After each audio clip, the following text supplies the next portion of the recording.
Chapter 54. Springing a Mine. Refreshed by sleep, Mr. Bucket rises betimes in the morning and prepares for a field day. Smartened up by the aid of a clean shirt and a wet hairbrush, with which instrument, on occasions of ceremony, he lubricates such thin locks as remain to him after his life of severe study, Mr. Bucket lays in a breakfast of 2 mutton chops as a foundation to work upon, together with tea, eggs, toast, and marmalade on a corresponding scale. Having much enjoyed these strengthening matters, and having held subtle conference with his familiar demon, he confidently instructs Mercury, just to mention quietly to Sir Leicester Dedlock, Baronet, that whenever he's ready for me, I'm ready for him. A gracious message being returned that Sir Leicester will expedite his dressing and join Mr. Bucket in the library within 10 minutes, Mr. Bucket repairs to that apartment and stands before the fire with his finger on his chin, looking at the blazing coals. Thoughtful Mr. Bucket is, as a man may be with weighty work to do, but composed, sure, confident. From the expression of his face, he might be a famous whist player for a large stake, say 100 guineas certain, with the game in his hand, but with a high reputation involved in his playing his hand out to the last card in a masterly way. Not in the least anxious or disturbed is Mr. Bucket when Sir Leicester appears, but he eyes the baronet aside as he comes slowly to his easy chair with that observant gravity of yesterday in which there might have been yesterday, but for the audacity of the idea, a touch of compassion.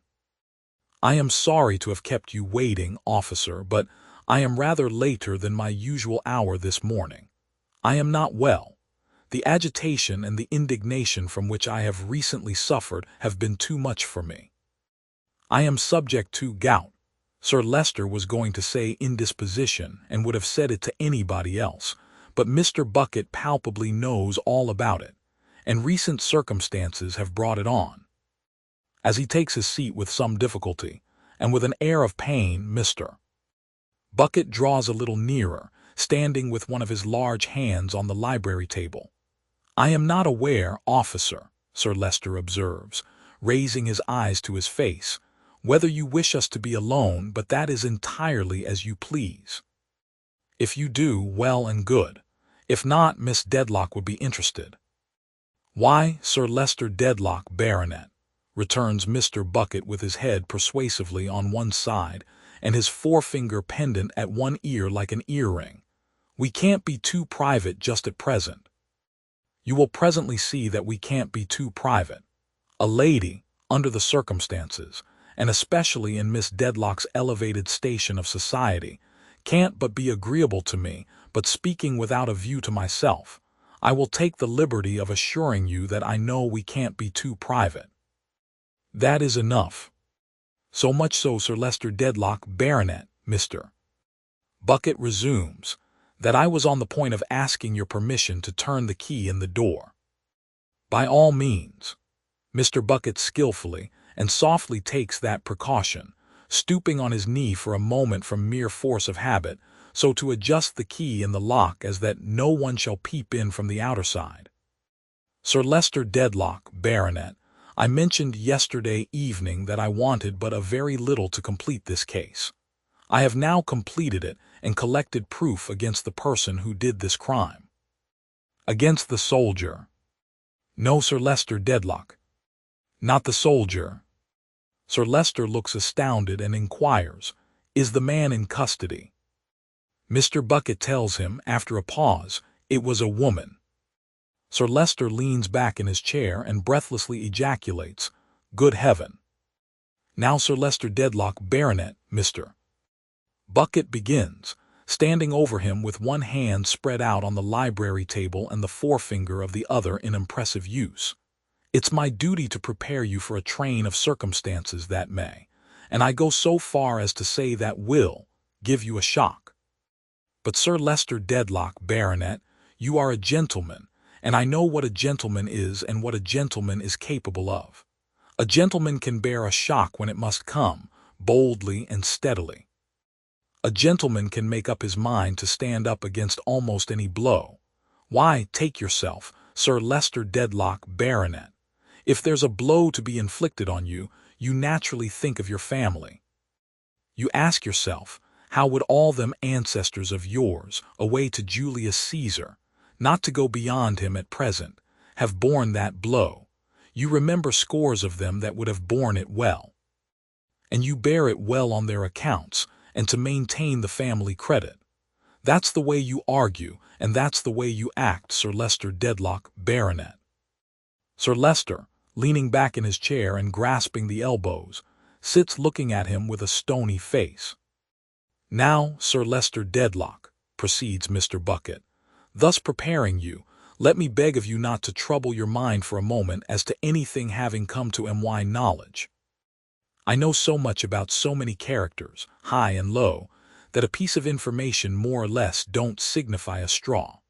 I don't suppose there's a move on the board that would surprise me, and as to this or that move having taken place, why my knowing it is no odds at all, any possible move whatever, provided it's in a wrong direction, being a probable move according to my experience. Therefore, what I say to you, Sir Leicester Dedlock, Baronet, is, don't you go and let yourself be put out of the way because of my knowing anything of your family affairs. I thank you for your preparation, returned Sir Leicester after a silence, without moving hand, foot, or feature, which I hope is not necessary. Though I give it credit for being well intended, be so good as to go on. Also, Sir Leicester seems to shrink in the shadow of his figure, also to take a seat if you have no objection. None at all, Mr. Bucket brings a chair and diminishes his shadow. Now, Sir Leicester Dedlock, Baronet, with this short preface I come to the point. Lady Dedlock. Sir Leicester raises himself in his seat and stares at him fiercely. Mr. Bucket brings the finger into play as an emollient. Lady Dedlock, you see she's universally admired. That's what her ladyship is. She's universally admired, says Mr. Bucket. I would greatly prefer, officer, Sir Leicester returned stiffly, my lady's name being entirely omitted from this discussion. So would I, Sir Leicester Dedlock, Baronet, but it's impossible. Impossible. Mr. Bucket shakes his relentless head. Sir Leicester Dedlock, Baronet, it's altogether impossible. What I have got to say is about her ladyship. She is the pivot it all turns on. Officer, retorts Sir Leicester with a fiery eye and a quivering lip, you know your duty. Do your duty, but be careful not to overstep it. I would not suffer it. I would not endure it. You bring my lady's name into this communication upon your responsibility, upon your responsibility. My lady's name is not a name for common persons to trifle with. Sir Leicester Dedlock, Baronet, I say what I must say and no more. I hope it may prove so. Very well, go on. Go on, sir. Glancing at the angry eyes which now avoid him, and at the angry figure trembling from head to foot, yet striving to be still, Mr. Bucket feels his way with his forefinger and in a low voice proceeds. Sir Leicester Dedlock, Baronet, it becomes my duty to tell you that the deceased Mr. Tulkinghorn long entertained mistrusts and suspicions of Lady Dedlock. If he had dared to breathe them to me, sir, which he never did, I would have killed him myself, exclaimed Sir Leicester, striking his hand upon the table. But in the very heat and fury of the act he stops, fixed by the knowing eyes of Mr. Bucket, whose forefinger is slowly going and who, with mingled confidence and patience, shakes his head. Sir Leicester Dedlock, the deceased Mr. Tulkinghorn, was deep and close, and what he fully had in his mind in the very beginning I can't quite take upon myself to say. But I know from his lips that he long ago suspected Lady Dedlock of having discovered, through the sight of some handwriting, in this very house, and when you yourself, Sir Leicester Dedlock, were present, the existence, in great poverty, of a certain person who had been her lover before you courted her, and who ought to have been her husband. Mr. Bucket stops and deliberately repeats, ought to have been her husband, not a doubt about it. I know from his lips that when that person soon afterwards died, he suspected Lady Dedlock of visiting his wretched lodging and his wretched grave, alone and in secret. I know from my own inquiries and through my eyes and ears that Lady Dedlock did make such visit in the dress of her own maid, for the deceased Mr. Tulkinghorn employed me to reckon up her ladyship, if you'll excuse my making use of the term we commonly employ, and I reckoned her up, so far, completely. I confronted the maid in the chambers in Lincoln's Inn Fields with a witness who had been Lady Dedlock's guide, and there couldn't be the shadow of a doubt that she had worn the young woman's dress, unknown to her. Sir Leicester Dedlock, Baronet, I did endeavor to pave the way a little towards these unpleasant disclosures yesterday by saying that very strange things happened even in high families sometimes. All this and more has happened in your own family, and to and through your own lady. It's my belief that the deceased Mr. Tulkinghorn followed up these inquiries to the hour of his death, and that he and Lady Dedlock even had bad blood between them upon the matter that very night. Now only you put that to Lady Dedlock, Sir Leicester Dedlock, Baronet, and ask her ladyship whether, even after he had left here, she didn't go down to his chambers with the intention of saying something further to him, dressed in a loose black mantle with a deep fringe to it. Sir Leicester sits like a statue, gazing at the cruel finger that is probing the life-blood of his heart. You put that to her ladyship, Sir Leicester Dedlock, Baronet, from me, Inspector Bucket of the detective, and if her ladyship makes any difficulty about admitting of it, you tell her that it's no use, that Inspector Bucket knows it and knows that she passed the soldier as you called him, though he's not in the army now, and knows that she knows she passed him on the staircase. Now, Sir Leicester Dedlock, Baronet, why do I relate all this?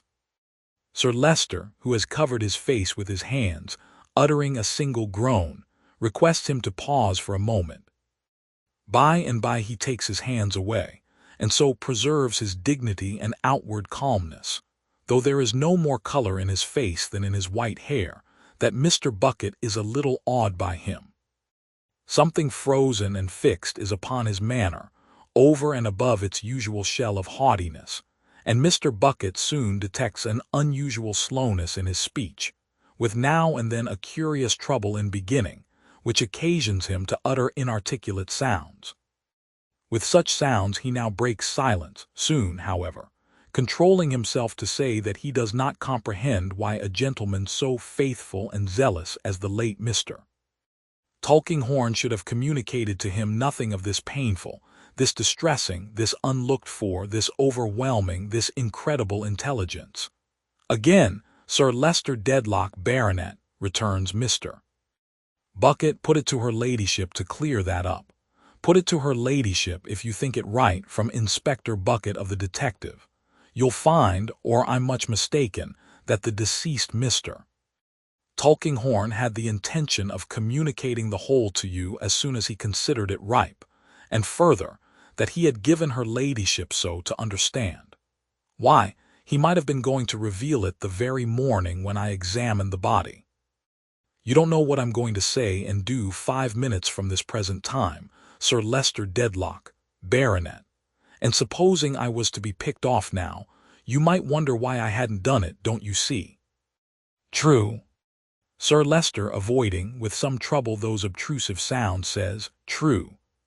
At this juncture, a considerable noise of voices is heard in the hall.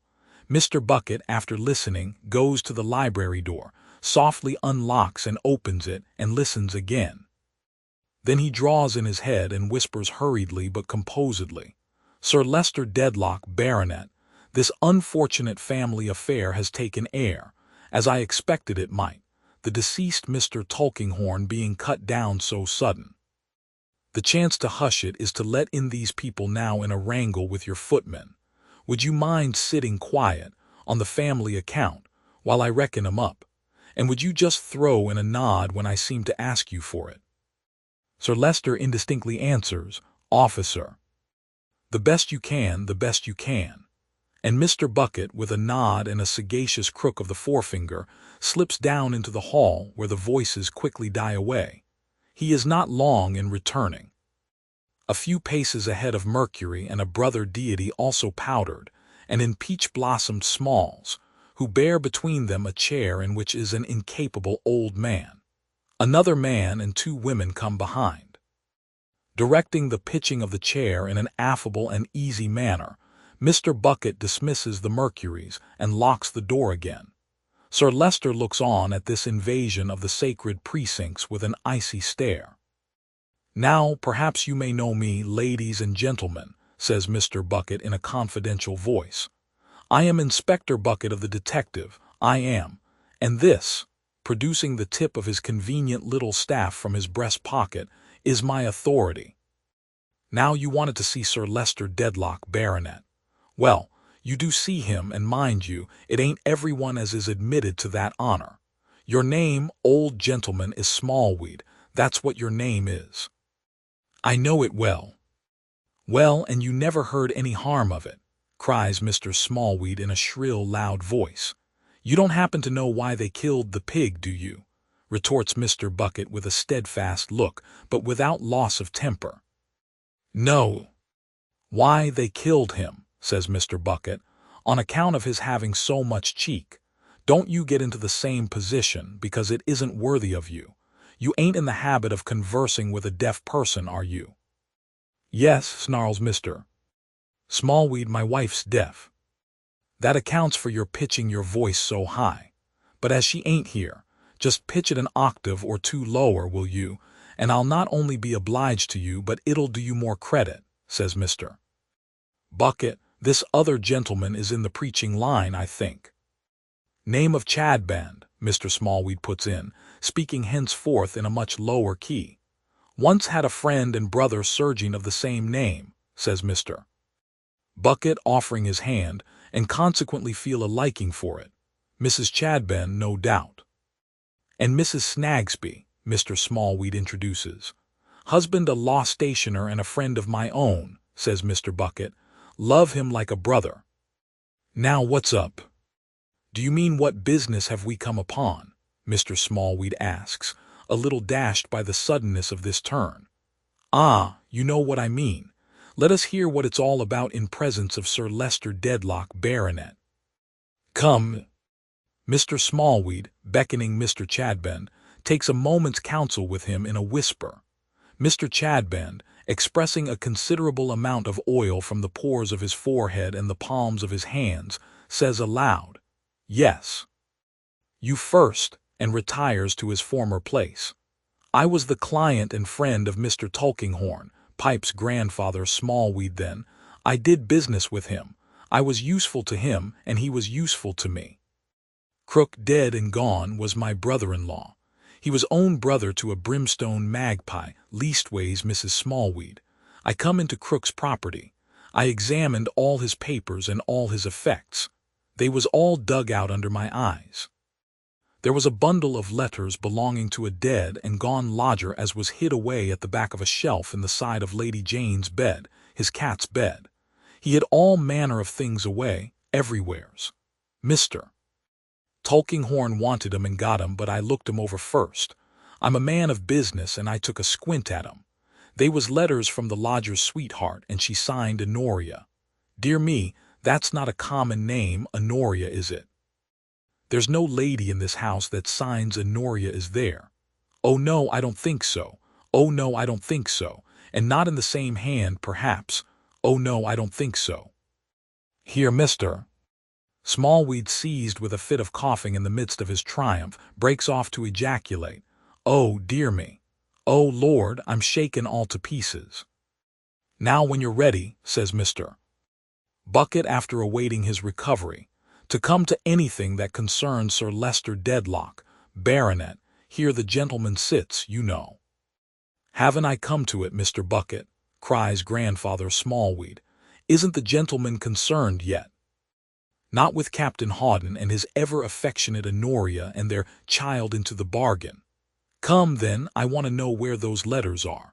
That concerns me if it don't concern Sir Leicester Dedlock. I will know where they are. I won't have 'em disappear so quietly. I handed 'em over to my friend and solicitor, Mr. Tulkinghorn, not to anybody else." "Why, he paid you for them, you know, and handsome too," says Mr. Bucket. "I don't care for that. I want to know who's got 'em, And I tell you what we want, what we all here want, Mr. Bucket. We want more painstaking and search-making into this murder. We know where the interest and the motive was, and you have not done enough. If George the vagabond dragoon had any hand in it, he was only an accomplice and was set on. You know what I mean as well as any man. Now I tell you what, says Mr. Bucket, instantaneously altering his manner, coming close to him, and communicating an extraordinary fascination to the forefinger. I am damned if I am a-going to have my case spoilt, or interfered with, or anticipated by so much as half a second of time, by any human being in creation. You want more painstaking and search-making. You do. Do you see this hand, and do you think that I don't know the right time to stretch it out and put it on the arm that fired that shot? Such is the dread power of the man, and so terribly evident it is that he makes no idle boast, that Mr. Smallweed begins to apologize. Mr. Bucket, dismissing his sudden anger, checks him. The advice I give you is, don't you trouble your head about the murder. That's my affair. You keep half an eye on the newspapers, and I shouldn't wonder if you was to read something about it before long if you look sharp. I know my business, and that's all I've got to say to you on that subject. Now about those letters. You want to know who's got 'em. I don't mind telling you I have got 'em. Is that the packet? Mr. Smallweed looks, with greedy eyes, at the little bundle Mr. Bucket produces from a mysterious part of his coat, and identifies it as the same. What have you got to say next? Asks Mr. Bucket. Now, don't open your mouth too wide because you don't look handsome when you do it. I want £500. No, you don't, you mean 50, says Mr. Bucket humorously. It appears, however, that Mr. Smallweed means 500.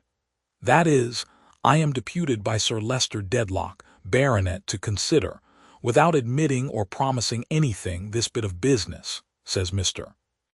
Bucket. Sir Leicester mechanically bows his head, and you ask me to consider a proposal of £500. Why, it's an unreasonable proposal. 250 would be bad enough, but better than that. Hadn't you better say 250? Mr. Smallweed is quite clear that he had better not. Then, says Mr. Bucket, let's hear Mr. Chadband. Lord, many a time I've heard my old fellow surgeon of that name. And a moderate man he was in all respects, as ever I come across. Thus invited, Mr. Chadband steps forth, and after a little sleek smiling and a little oil grinding with the palms of his hands, delivers himself as follows. My friends, we are now, Rachel, my wife, and I, in the mansions of the rich and great. Why are we now in the mansions of the rich and great, my friends? Is it because we are invited? Because we are bidden to feast with them, because we are bidden to rejoice with them, because we are bidden to play the lute with them, because we are bidden to dance with them? No, then why are we here, my friends? Are we in possession of a sinful secret, and do we require corn and wine and oil, or what is much the same thing, money, for the keeping thereof? Probably so, my friends. You're a man of business, you are, returns Mr. Bucket, very attentive, and consequently you're going on to mention what the nature of your secret is. You are right. You couldn't do better. Let us then, my brother, in a spirit of love, says Mr. Chadband with a cunning eye, proceed unto it. Rachel, my wife, advance. Mrs. Chadband, more than ready, so advances as to jostle her husband into the background and confronts Mr. Bucket with a hard, frowning smile. Since you want to know what we know, says she, I'll tell you. I helped to bring up Miss Hawdon, her ladyship's daughter. I was in the service of her ladyship's sister, who was very sensitive to the disgrace her ladyship brought upon her, and gave out, even to her ladyship, that the child was dead. She was very nearly so, when she was born. But she's alive, and I know her. With these words and a laugh, and laying a bitter stress on the word ladyship, Mrs. Chadband folds her arms and looks implacably at Mr. Bucket. I suppose now, returns that officer, you will be expecting a £20 note or a present of about that figure. Mrs. Chadband merely laughs, and contemptuously tells him he can offer 20 pence. "My friend the law stationer's good lady over there," says Mr. Bucket, luring Mrs. Snagsby forward with the finger. "What may your game be, ma'am?" Mrs. Snagsby is at first prevented, by tears and lamentations, from stating the nature of her game, but by degrees it confusedly comes to light that she is a woman overwhelmed with injuries and wrongs, whom Mr. Snagsby has habitually deceived, abandoned, and sought to keep in darkness, and whose chief comfort, under her afflictions, has been the sympathy of the late Mr. Tulkinghorn, who showed so much commiseration for her on one occasion of his calling in Cook's Court in the absence of her perjured husband, that she has of late habitually carried to him all her woes. Everybody, it appears, the present company excepted, has plotted against Mrs. Snagsby's peace. There is Mr. Guppy, clerk to Kenge and Carboy, who was at first as open as the sun at noon, but who suddenly shut up as close as midnight under the influence, no doubt, of Mr. Snagsby's suborning and tampering. There is Mr. Weevil, friend of Mr. Guppy, who lived mysteriously up a court, owing to the like coherent causes. There was Crook deceased, there was Nimrod deceased, and there was Joe deceased. And they were all in it. In what, Mrs. Snagsby does not with particularity express, but she knows that Joe was Mr. Snagsby's son, as well as if a trumpet had spoken it, and she followed Mr. Snagsby when he went on his last visit to the boy, and if he was not his son, why did he go? The one occupation of her life has been, for some time back, to follow Mr. Snagsby to and fro, and up and down, and to piece suspicious circumstances together, and every circumstance that has happened has been most suspicious, and in this way she has pursued her object of detecting and confounding her false husband, night and day. Thus did it come to pass that she brought the Chadbends and Mr. Tulkinghorn together, and conferred with Mr. Tulkinghorn on the change in Mr. Guppy, and helped to turn up the circumstances in which the present company are interested, casually, by the wayside, being still and ever on the great high road that is to terminate in Mr. Snagsby's full exposure and a matrimonial separation. All this, Mrs. Snagsby, as an injured woman and the friend of Mrs. Chadbend, and the follower of Mr. Chadbend, and the mourner of the late Mr. Tulkinghorn, is here to certify under the seal of confidence, with every possible confusion and involvement possible and impossible, having no pecuniary motive whatever, no scheme or project but the one mentioned, and bringing here, and taking everywhere, her own dense atmosphere of dust, arising from the ceaseless working of her mill of jealousy. While this exordium is in hand, and it takes some time, Mr. Bucket, who has seen through the transparency of Mrs. Snagsby's vinegar at a glance, confers with his familiar demon and bestows his shrewd attention on the Chadbends and Mr. Smallweed. Sir Leicester Dedlock remains immovable with the same icy surface upon him, except that he once or twice looks towards Mr. Bucket, as relying on that officer alone of all mankind. "Very good," says Mr. Bucket. "Now I understand you, you know, and being deputed by Sir Leicester Dedlock, Baronet, to look into this little matter." Again Sir Leicester mechanically bows in confirmation of the statement. "Can give it my fair and full attention. Now I won't allude to conspiring to extort money or anything of that sort, because we are men and women of the world here, and our object is to make things pleasant. But I tell you what I do wonder at. I am surprised that you should think of making a noise below in the hall. It was so opposed to your interests. That's what I look at." "We wanted to get in," pleads Mr. Smallweed. "Why, of course you wanted to get in, Mr. Bucket asserts with cheerfulness.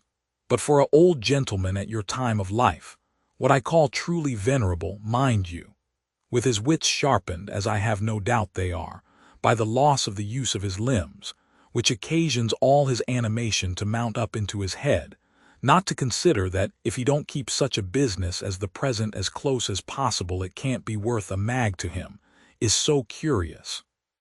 You see your temper got the better of you, that's where you lost ground," says Mr. Bucket in an argumentative and friendly way. "I only said I wouldn't go without one of the servants came up to Sir Leicester Dedlock," returns Mr. Smallweed. "That's it. That's where your temper got the better of you. Now you keep it under another time and you'll make money by it. Shall I ring for them to carry you down?" "When are we to hear more of this?" Mrs. Chadband sternly demands. "Bless your heart for a true woman, always curious, your delightful sex is," replies Mr. Bucket with gallantry. "I shall have the pleasure of giving you a call tomorrow or next day, not forgetting Mr. Smallweed and his proposal of $250. 500, exclaims Mr. Smallweed. "All right, nominally 500. Mr. Bucket has his hand on the bell rope. "Shall I wish you good day for the present on the part of myself and the gentleman of the house?" he asks in an insinuating tone. Nobody having the hardihood to object to his doing so, he does it, and the party retire as they came up. Mr. Bucket follows them to the door, and returning, says with an air of serious business, "Sir Leicester Dedlock, Baronet, it's for you to consider whether or not to buy this up. I should recommend, on the whole, its being bought up myself, and I think it may be bought pretty cheap. You see, that little pickled cowcumber of a Mrs. Snagsby has been used by all sides of the speculation, and has done a deal more harm in bringing odds and ends together than if she had meant it. Mr. Tulkinghorn, deceased, he held all these horses in his hand and could have drove 'em his own way, I haven't a doubt. But he was fetched off the box head foremost, and now they have got their legs over the traces, and are all dragging and pulling their own ways. So it is, and such is life. The cat's away and the mice they play, the frost breaks up and the water runs. Now with regard to the party to be apprehended. Sir Leicester seems to wake, though his eyes have been wide open, and he looks intently at Mr. Bucket as Mr. Bucket refers to his watch. "The party to be apprehended is now in this house," proceeds Mr. Bucket, putting up his watch with a steady hand and with rising spirits, "and I'm about to take her into custody in your presence. Sir Leicester Dedlock, Baronet, don't you say a word nor yet stir. There'll be no noise and no disturbance at all. I'll come back in the course of the evening, if agreeable to you, and endeavor to meet your wishes respecting this unfortunate family matter, and the nobbiest way of keeping it quiet. Now, Sir Leicester Dedlock, Baronet, don't you be nervous on account of the apprehension at present coming off. You shall see the whole case clear, from first to last." Mr. Bucket rings, goes to the door, briefly whispers Mercury, shuts the door, and stands behind it with his arms folded. After a suspense of a minute or two, the door slowly opens and a Frenchwoman enters, Mademoiselle Hortense. The moment she is in the room, Mr. Bucket claps the door to and puts his back against it. The suddenness of the noise occasions her to turn, and then for the first time she sees Sir Leicester Dedlock in his chair. "I ask you pardon," she mutters hurriedly. "They tell me there was no one here." Her step towards the door brings her front to front with Mr. Bucket. Suddenly, a spasm shoots across her face, and she turns deadly pale.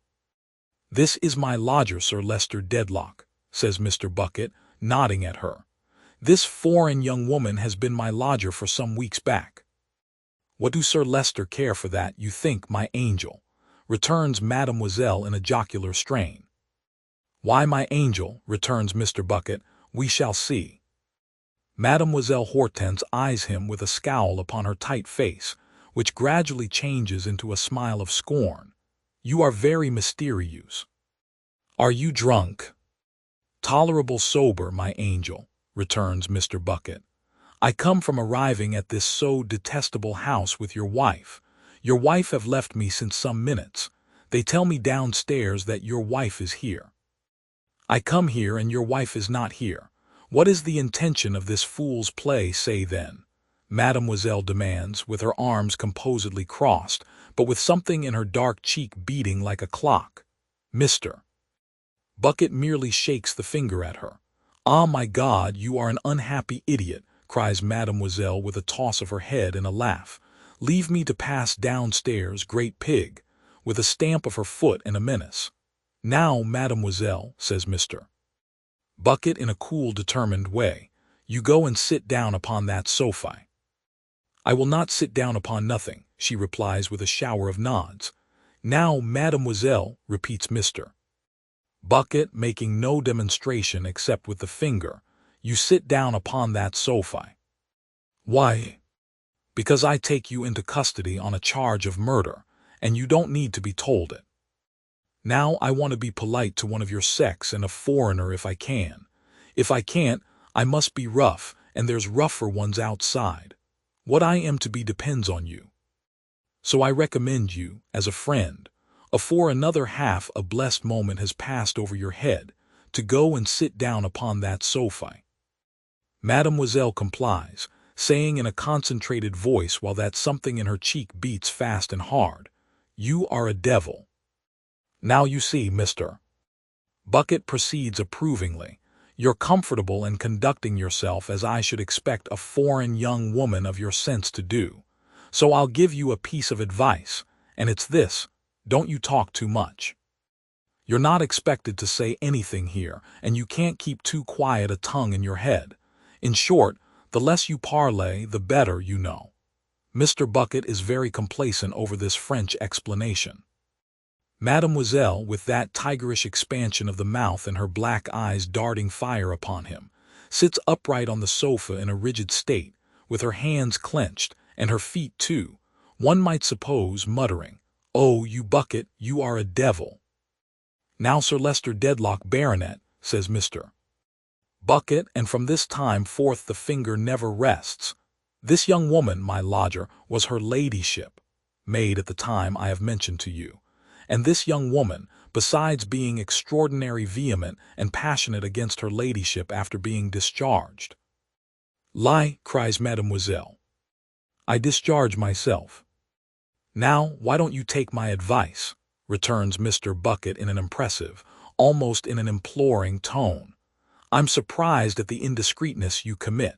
You'll say something that'll be used against you, you know. You're sure to come to it. Never you mind what I say till it's given in evidence. It is not addressed to you." "Discharged too," cries mademoiselle furiously, "by her ladyship. My faith, a pretty ladyship. Why, I ruin my character by remaining with a ladyship so infam."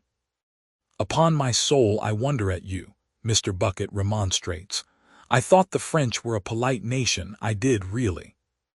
Yet to hear a female going on like that before Sir Leicester Dedlock, Baronet." "He is a poor abused," cries mademoiselle. "I spit upon his house, upon his name, upon his imbecility, all of which she makes the carpet represent. Oh, that he is a great man, oh yes, superb, oh heaven, bah!" "Well, Sir Leicester Dedlock," proceeds Mr. Bucket, "this intemperate foreigner also angrily took it into her head that she had established a claim upon Mr. Tulkinghorn, deceased, by attending on the occasion I told you of at his chambers, though she was liberally paid for her time and trouble." "Lie," cries mademoiselle, "I refuse his money all together." "If you will parley, you know," says Mr. Bucket parenthetically, "you must take the consequences. Now, whether she became my lodger, Sir Leicester Dedlock, with any deliberate intention then of doing this deed and blinding me, I give no opinion on. But she lived in my house in that capacity at the time that she was hovering about the chambers of the deceased Mr. Tulkinghorn with a view to a wrangle, and likewise persecuting and half frightening the life out of an unfortunate stationer." "Lie," cries mademoiselle. "All lie. The murder was committed, Sir Leicester Dedlock, Baronet, and you know under what circumstances. Now, I beg of you to follow me close with your attention for a minute or two. I was sent for, and the case was entrusted to me.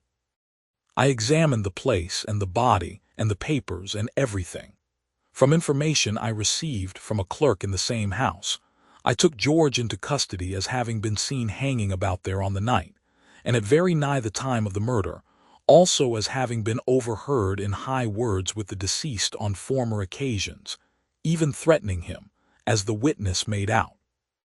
If you ask me, Sir Leicester Dedlock, whether from the first I believed George to be the murderer, I tell you candidly no, but he might be, notwithstanding, and there was enough against him to make it my duty to take him and get him kept under remand. Now observe, as Mr. Bucket bends forward in some excitement for him, and inaugurates what he is going to say with one ghostly beat of his forefinger in the air, Mademoiselle Hortense fixes her black eyes upon him with a dark frown, and sets her dry lips closely and firmly together. I went home, Sir Leicester Dedlock, Baronet, at night, and found this young woman having supper with my wife, Mrs. Bucket. She had made a mighty show of being fond of Mrs. Bucket from her first offering herself as our lodger, but that night she made more than ever, in fact, overdid it. Likewise she overdid her respect, and all that, for the lamented memory of the deceased Mr. Tulkinghorn. By the living Lord, it flashed upon me, as I sat opposite to her at the table and saw her with a knife in her hand, that she had done it. Mademoiselle is hardly audible in straining through her teeth and lips the words, "You are a devil." Now where, pursues Mr. Bucket, had she been on the night of the murder? She had been to the theater. She really was there, I have since found, both before the deed and after it. I knew I had an artful customer to deal with, and that proof would be very difficult.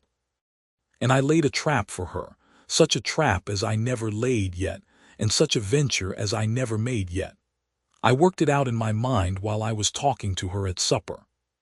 When I went upstairs to bed, our house being small and this young woman's ears sharp, I stuffed the sheet into Mrs. Bucket's mouth that she shouldn't say a word of surprise, and told her all about it. "My dear, don't you give your mind to that again, or I shall link your feet together at the ankles." Mr. Bucket, breaking off, has made a noiseless descent upon Mademoiselle and laid his heavy hand upon her shoulder. "What is the matter with you now?" she asks him. "Don't you think any more," returns Mr. Bucket with admonitory finger, "of throwing yourself out of window? That's what's the matter with me. Come, just take my arm, you needn't get up. I'll sit down by you. Now take my arm, will you? I'm a married man, you know, you're acquainted with my wife, just take my arm." Vainly endeavoring to moisten those dry lips, with a painful sound she struggles with herself and complies. Now we're all right again. Sir Leicester Dedlock, Baronet, this case could never have been the case it is but for Mrs. Bucket, who is a woman in 50,000, in 150,000. To throw this young woman off her guard, I have never set foot in our house since, though I've communicated with Mrs. Bucket in the baker's loaves and in the milk as often as required. My whispered words to Mrs. Bucket when she had the sheet in her mouth were, "My dear, can you throw her off continually with natural accounts of my suspicions against George, and this, and that, and t'other? Can you do without rest and keep watch upon her night and day? Can you undertake to say, 'She shall do nothing without my knowledge, she shall be my prisoner without suspecting it, she shall no more escape from me than from death, and her life shall be my life, and her soul my soul till I have got her, if she did this murder?' Mrs. Bucket says to me, as well as she could speak on account of the sheet, 'Bucket, I can,' and she has acted up to it glorious." "Lies," Mademoiselle interposes, "all lies, my friend." "Sir Leicester Dedlock, Baronet, how did my calculations come out under these circumstances? When I calculated that this impetuous young woman would overdo it in new directions, was I wrong or right? I was right. What does she try to do? Don't let it give you a turn. To throw the murder on her ladyship." Sir Leicester rises from his chair and staggers down again. "And she got encouragement in it from hearing that I was always here, which was done a purpose. Now open that pocketbook of mine, Sir Leicester Dedlock, if I may take the liberty of throwing it towards you, and look at the letters sent to me, each with the 2 words Lady Dedlock in it. Open the one directed to yourself, which I stopped this very morning and read the 3 words Lady Dedlock, murderess, in it.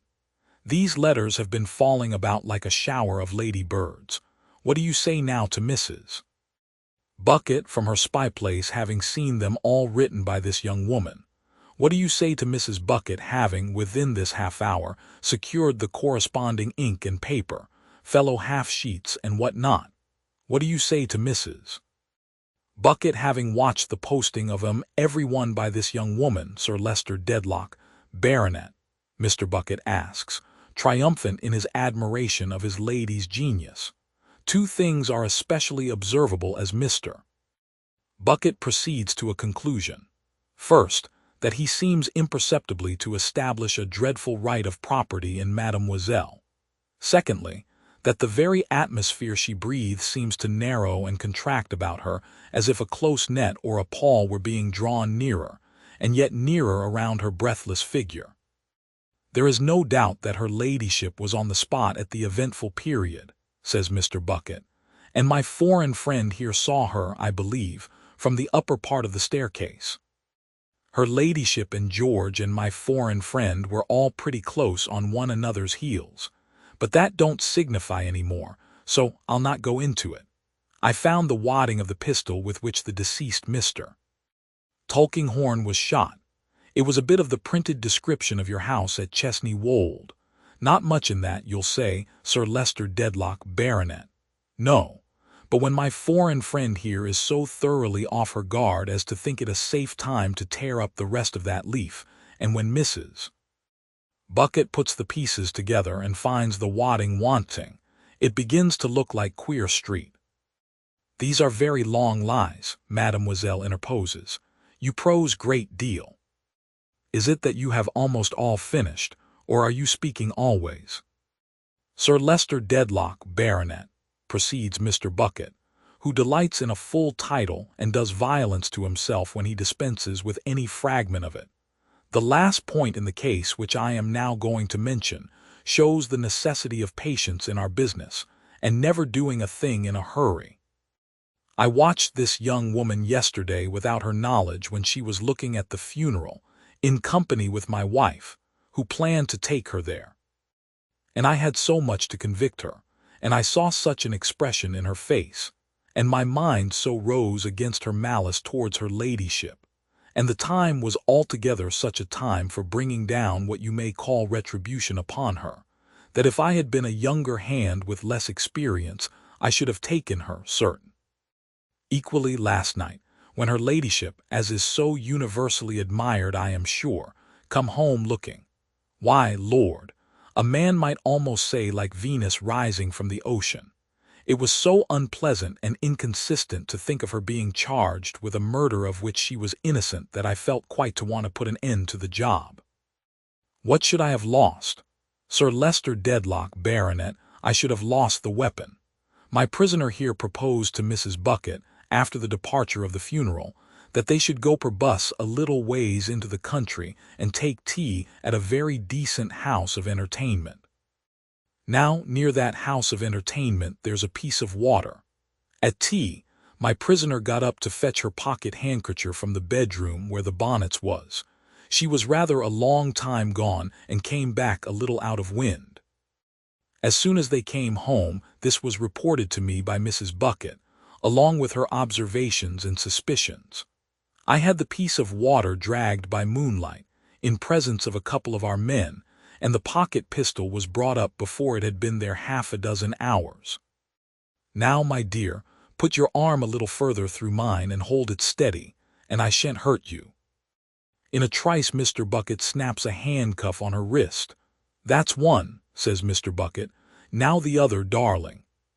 Two and all told. He rises, she rises too. Where, she asks him, darkening her large eyes until their drooping lids almost conceal them, and yet they stare, where is your false, your treacherous and cursed wife? She's gone forward to the police office, returns Mr. Bucket. You'll see her there, my dear. I would like to kiss her, exclaims Mademoiselle Hortense, panting tigress-like. You'd bite her, I suspect, says Mr. Bucket. I would, making her eyes very large. I would love to tear her limb from limb. Bless you, darling, says Mr. Bucket with the greatest composure. I'm fully prepared to hear that. Your sex have such a surprising animosity against one another when you do differ. You don't mind me half so much, do you? No, though you are a devil still. Angel and devil by turns, eh? Cries Mr. Bucket. But I am in my regular employment, you must consider. Let me put your shawl tidy. I've been lady's maid to a good many before now. Anything wanting to the bonnet. There's a cab at the door. Mademoiselle Hortense, casting an indignant eye at the glass, shakes herself perfectly neat in one shake and looks, to do her justice, uncommonly genteel. Listen then, my angel, says she after several sarcastic nods. You are very spiritual, but can you restore him back to life? Mr. Bucket answers, not exactly. That is droll. Listen yet one time. You are very spiritual. Can you make a honorable lady of her? Don't be so malicious, says Mr. Bucket.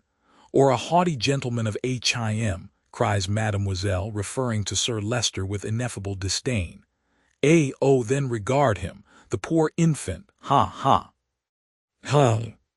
Come, why this is worse parleying than the other, says Mr. Bucket. Come along. You cannot do these things. Then you can do as you please with me. It is but the death, it is all the same. Let us go, my angel. Adieu, you old man Gray. I pity you and I despise you. With these last words she snaps her teeth together, as if her mouth closed with a spring. It is impossible to describe how Mr. Bucket gets her out, but he accomplishes that feat in a manner so peculiar to himself, enfolding and pervading her like a cloud, and hovering away with her as if he were a homely Jupiter, and she the object of his affections. Sir Leicester, left alone, remains in the same attitude, as though he were still listening and his attention were still occupied. At length he gazes round the empty room, and finding it deserted, rises unsteadily to his feet, pushes back his chair and walks a few steps, supporting himself by the table. Then he stops and with more of those inarticulate sounds, lifts up his eyes and seems to stare at something. Heaven knows what he sees. The green woods of Chesney Wold, the noble house, the pictures of his forefathers, strangers defacing them, officers of police coarsely handling his most precious heirlooms, thousands of fingers pointing at him, thousands of faces sneering at him. But if such shadows flit before him to his bewilderment, there is one other shadow which he can name with something like distinctness even yet, and to which alone he addresses his tearing of his white hair and his extended arms. It is she in association with whom, saving that she has been for years a main fiber of the root of his dignity and pride, he has never had a selfish thought. It is she whom he has loved, admired, honored, and set up for the world to respect. It is she who, at the core of all the constrained formalities and conventionalities of his life, has been a stock of living tenderness and love, susceptible as nothing else is of being struck with the agony he feels. He sees her, almost to the exclusion of himself, and cannot bear to look upon her cast down from the high place she has graced so well, and even to the point of his sinking on the ground, oblivious of his suffering, he can yet pronounce her name with something like distinctness in the midst of those intrusive sounds, and in a tone of mourning and compassion rather than reproach.